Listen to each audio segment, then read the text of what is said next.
أعوذ بالله من الشيطان الرجيم بسم الله الرحمن الرحيم أَلْهَاكُمُ التَّكَاثُرُ حَتَّى زُرْتُمُ الْمَقَابِرَ দুনিয়ার লোভ লালসা প্রতিযোগিতা তোমাদেরকে পাগল বানিয়ে দিয়েছে। পাগল হয়ে গিয়েছি, আরো চাই, আরো লাগবে, আমার আরো লাগবে, এরকম মানসিকতা আমাদের অন্তরের ভেতরে আছে না নাই? এই মানসিকতারে বলে ফকিরি মানসিকতা। কথা কন, বারবার যারা চায় এর কি বলেন? ফকিরনি। জুমার দিন জুমার নামাজের পরে 5 টাকা দিলেন, দেখবেন আপনারটা থাপা দিয়ে দৌড়ে আরেকজনের কাছে যায়, ওনারটা নিয়ে আবার আরেকজনের কাছে যায়। যেদিকে এই টাকা দেয় ওইদিকে উনি আসে না নাই? কারণ নাম হলো ফকির। নাম কি? আমরা সবাই এরকম ফকির। ধনী হলো একজন, তিনি কে? ইয়া আইয়ুহান নাসু আনতুমুল ফুকারাউ ইলাল্লাহ ওয়াল্লাহু হুয়াল গনিয়ুল হামিদ। আল্লাহ বললেন, গোলাম তোরা সবাই ফকিরের বাচ্চা। আমরা কি? ওই যে কয় না, ফকিরের বাচ্চা কইতে প্রেস্টিজে লাগে, কিন্তু কোরআনে কিন্তু আল্লাহ কয়ে দিছে, আনতুমুল ফুকারা ইলাল্লাহ, তোমরা সবাই আল্লাহর দিকে ফকির।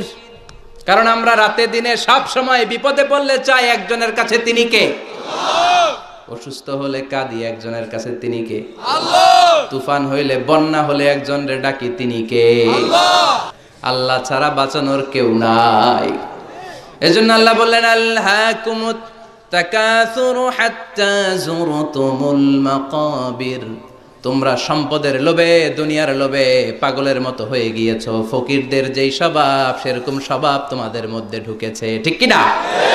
আরো চাই, আরো লাগবে, আরো দাও, সব খামু, সব আমার। পেটটা এতটুকু, হ্যাঁ সব খাইব। পেট কদ্দুর, কিন্তু বলে কি সব খাবো। আনলিমিটেড ডিমান্ড, শেষ নাই। প্রতিযোগিতার পর প্রতিযোগিতা। উনার কত টাকা, আমার টাকা তার চেয়ে বেশি লাগবে। ওর বাড়ি কয়টা, আমার বাড়ি আর কয়েকটা বাড়ানো লাগবে। ওর বিল্ডিং যদি হয় 5 তলা, আমার লাগবে 6 তলা। কিন্তু উনি তাহাজ্জুদ পড়ে, আমারও তাহাজ্জুদ পড়া লাগবে। এই টেনশন আছে নাকি? কথা বলেন। ওনার বাড়ি 5 তলা, আমারটা লাগবে 8 তলা। বিষ্ণু বলেছেন, one of the minor sign before the day of judgement, people will start to compete to construct high rise buildings. কিয়ামতের আগে লোকজন বড় বড় বিল্ডিং বানানোর প্রতিযোগিতা শুরু করে দিবে। ওয়া আনতারাল হুফাতাল উরাতাল আলাতা রিয়া আশাইয়াতা তাওয়ালুনা ফিল বুনিয়ান। বিষ্ণু বললেন, তোমরা দেখবে এমন কিছু লোক সমাজের গরিব ছিল, পায়ে দেওয়ার মতো জুতা ছিল না, গায়ে দেওয়ার মতো জামা ছিল না, পেটে দেওয়ার মতো খাবার ছিল না, হু হু করে তারা বড় লোক হয়ে গিয়েছে। আর সমাজের এদিকে সেদিকে আনাচে কানাচে বিল্ডিং বানানোর প্রতিযোগিতা করতে শুরু করেছে। আছে না নাই? মুরব্বী যারা আছেন একটু বলেন তো, আজ থেকে 20 বছর আগে এরকম এত বিল্ডিং, টাওয়ার, ফাউন্ডেশন ছিল? কথা বলেন। ছিল না। কুমিল্লা শহরে, চট্টগ্রামে, ঢাকায় আজ থেকে 20 বছর আগে এখন যেমনি টাওয়ার বানানোর প্রতিযোগিতা, এগুলো ছিল? কথা বলেন। তার মানে এগুলো কিয়ামতের আলামত। একটার পর একটা। একজন বানায় 100 তলা, আরেকজন বানায় 150 তলা, আরেকজন বলে না আমারটা বানাইতে হবে 200 তলা। আছে না নাই? জেদ্দাতে, এবার হজে জেদ্দায় দেখলাম যে সবচেয়ে বড় টাওয়ারটা কাজ এখনো শেষ হয় নাই। 19 সালে খুব সম্ভব ওরা কমপ্লিট করতে পারবে। গত 5 বছর ধরে চালাইয়েই যাচ্ছে। কিংডম টাওয়ার 1000 মিটার উঁচু। হিসাব বুঝেন তো? 1000 মিটার মানে কয় কিলোমিটার? 1 কিলোমিটার। একটা বিল্ডিং যদি 1 কিলোমিটার উঁচা হয়, এটার সামনে যে তাকাতে পারবেন? টুপি পরে যাবে না পিছনে? কথা বলেন। 1 কিলোমিটার উঁচু, দি কিংডম টাওয়ার, সৌদি আরবের জেদ্দা নগরীতে অবস্থিত। আরেকটা আছে দুবাইতে, বুর্জ আল খলিফা, 818 মিটার উঁচু। কিংডম টাওয়ার হচ্ছে 170 তলা, আর বুর্জ আল খলিফা 163 তলা। কাবা ঘরের পাশে আরেকটা টাওয়ার আছে, জমজম টাওয়ার। এটার দিমাক্কা রয়্যাল ক্লক টাওয়ার বলে। হাজী সাহেবরা দেখে আসছেন না? বড় একটা ঘড়ির মনোগ্রামও আছে। এটা 120 তলা। কয় তলা? 120 তলা। চায়নাতে একটা আছে সাংহাই টাওয়ার, তাইওয়ানে একটা আছে দি টাইপেরান 101, 101 তলা। আমি যেখানে পিএইচডি করি, বছরের বেশিরভাগ সময় থাকি, মালয়েশিয়াতে একটা আছে, আমরা শপিং করতে গেলে মাঝে মাঝে ওখানে যাই, দুই ভাইয়ের মতো দাঁড়ায় আছে, পেট্রোনাস টুইন টাওয়ার।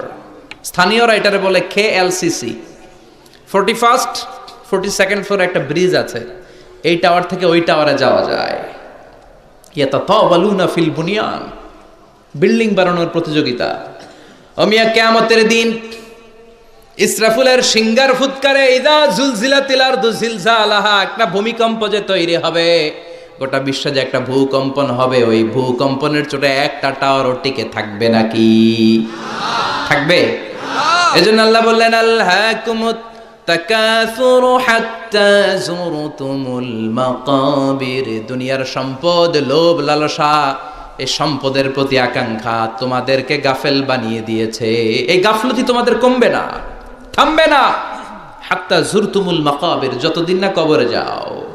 কবরে না যাওয়া পর্যন্ত এই খাই খাই নাই নাই এই মানসিকতা তোমাদের থেকে কশিন কালেও যাবে না। চিৎকার করে বলেন কথাটা কার? আল্লাহর। এজন্য মানুষের স্বভাব হলো আরো চাই, আরো চাই। বিষ্ণু বললেন লাউ লিকুল্লি ইবনি আদামা ওয়াদিয়াম মিন যাহাব, আল্লাহ বনি আদমের সবাইকে যদি এক একটা স্বর্ণের পাহাড়ের মালিক বানিয়ে দেয়, আহাব্বা আইয়াকুনা লাহু ওয়াদিয়ান, সে চাইবে কেমন করে আরেকটা স্বর্ণের পাহাড়ের মালিক হওয়া যায়। ও মিয়া, আমার যদি একটা স্বর্ণের পাহাড়ের মালিক বানায় দেয়, আমার 14 পুরুষ সে স্বর্ণের পাহাড় বেচা খেয়ে শেষ করতে পারো? তা আরেকটা দিয়ে আমি কি করব? সবাইকে যদি এক একটা স্বর্ণের পাহাড়েরও মালিক বানিয়ে দেয়া হয়, তারপরেও প্রত্যেকে চাইবে কেমন করে আরেকটা পাহাড়ের মালিক হওয়া যায়। কারণ ওই যে খাই খাই, আরো লাগবে, আরো লাগবে। ওয়ালাই ইয়ামলা আফাহু ইল্লা তুরাব, কবরের মাটি ওর মুখে ঢোকার আগ পর্যন্ত ওর এই খাই খাই স্বভাবের বন্ধ হবে না। চিৎকার করে বলেন ঠিক কি না? এজন্য আল্লাহ বললেন কবরে না ঢুকলে তোমাদের এই আকাঙ্ক্ষা থামবে না, লোভ লালসা বন্ধ হবে না। হাত্তা যুরতুমুল মাকাবির, কবরে তোমাদেরকে যেতেই হবে, মরতে তোমাদেরকে হবেই। এই পৃথিবীতে কেউ থাকার জন্য আসে নাই, জোরে বলেন ঠিক কি না? মরতেই হবে, যেতেই হবে, চলে যেতেই হবে। এজন্য বিষ্ণু বলতেন আকসিরু যিকরা হাযিমিল লাযাত, জীবনের সব স্বাদ আল্লাহকে নিঃস্বাদ করে দেয়, পানসা করে দেয়, ওই মৃত্যুর কথা বেশি বেশি স্মরণ করবা। জীবনের স্বাদ আল্লাহ সব কিছুকে পানসা করে দেয়। কোন জিনিস? মরণ। চিল্লায় বলেন কোন জিনিস? আরো জোরে বলেন কোন জিনিস? সুনিশ্চিত যেতেই হবে, কোনো সন্দেহ আছে? কথা বলেন, সন্দেহে আছে কারো? The most certain thing in our life is death, and the most uncertain thing in our life is the time of death. আমাদের জীবনের সবচেয়ে সুনিশ্চিত বিষয় হচ্ছে আমাদের মরণ, মরতে হবেই।